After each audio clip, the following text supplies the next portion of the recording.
In wrestling alone in your career, what was your ultimate moment? What was the peak year for you? Like moments that I had such a horrible beginning, like with like the Master Blaster gimmick, and like three days into the gimmick, my partner, he's gone. He just disappears from the territory, and I'm walking around town with a mohawk. Thanks. I go from that to the to Oz, and then the Vinny Vegas thing was actually my idea because I just said, and then thank God but to actually go through that period of 3 years and finally say, you know what, I'm just going to go back to the strip joint and bounce. Because there's one thing I can say about working at a strip joint, and I worked at a strip joint that had like 150, 200 girls. I made about $250 a night. Wow. I was never late. I never called in sick. No. I mean, it was like a fat guy going to a smorgasbord. So I said, wow. Worst case scenario, I can probably manage this place until I die of something. Yeah. And there's many people listening going, yeah, could you give us a job? Exactly, right?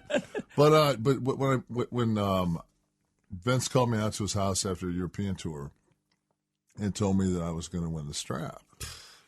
And I had just gotten rid of the Intercontinental strap. I said, really? I said, I thought I was going different. And he said, no, the world strap. You genuinely didn't see that coming? No. Wow.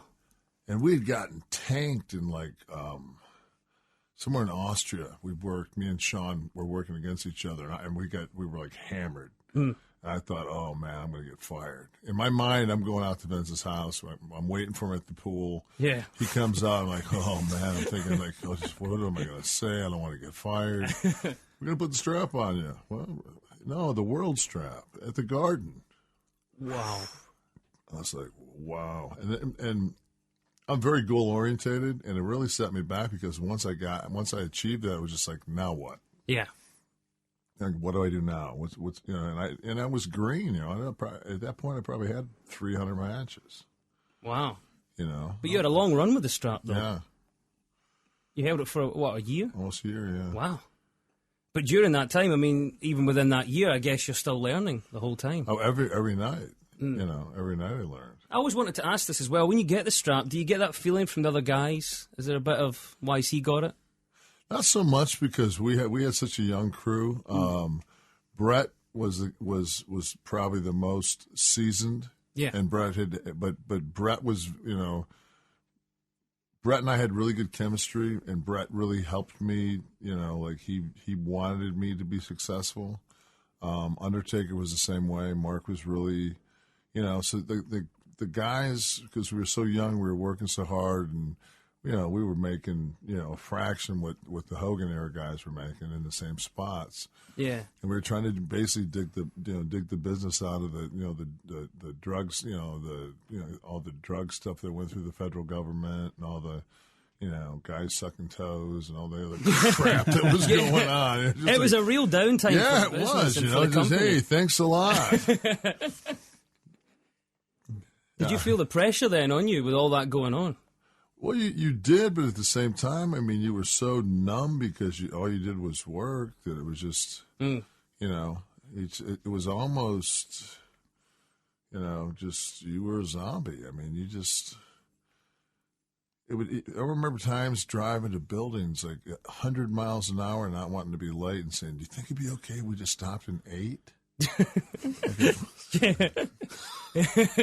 Must have been hard going though, because actually thinking back to then, I think the product, some of the matches in that era of the downtime, if we can call it that, were so much better than what had gone before. But perhaps you weren't getting the full, not so much the credit for it, because I think you'll always get credit for being one of the lead guys in that period, especially with the legal stuff.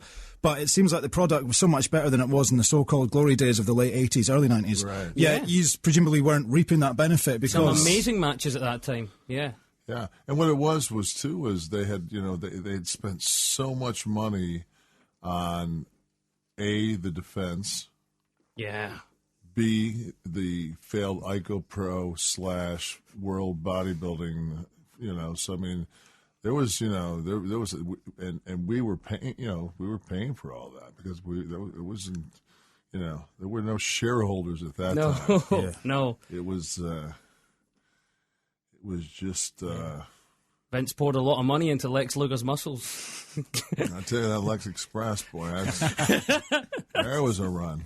There's the most expensive bus ride ever, I think. Ouch. I was just thinking as well, I was trying to calculate it in my head, but we're talking about you and the first time you had the strap put on you being pretty much a year. I think that must have been one of the longest reigns since Randy Savage in '89 after that. I think the last. Up to that point. Yeah, I think it's like it was up until Cena. Cena did it, yeah. Yeah, Cena was the next person after that. I'm sure they sat down one day and went, "What? Nash is it? How many years? 7? Get that! Put the belt on somebody and keep it on him." I want to ask you about the current state of TNA as well. You've been in it most recently. Where do you think it is? As a company, you've already alluded to the fact that it's not in the same league as WWE. The thing is, they've never branded themselves. Now it's called actually Impact. Yeah, that's right. Of course, I keep calling it TNA. It's Impact Wrestling. I mean, it just they're having an identity crisis now. Well, to me, the time to change TNA is going to have that connotation when you talk to a guy says TNA. It's just that's what you think of. You don't think of total nonstop action. Yeah. And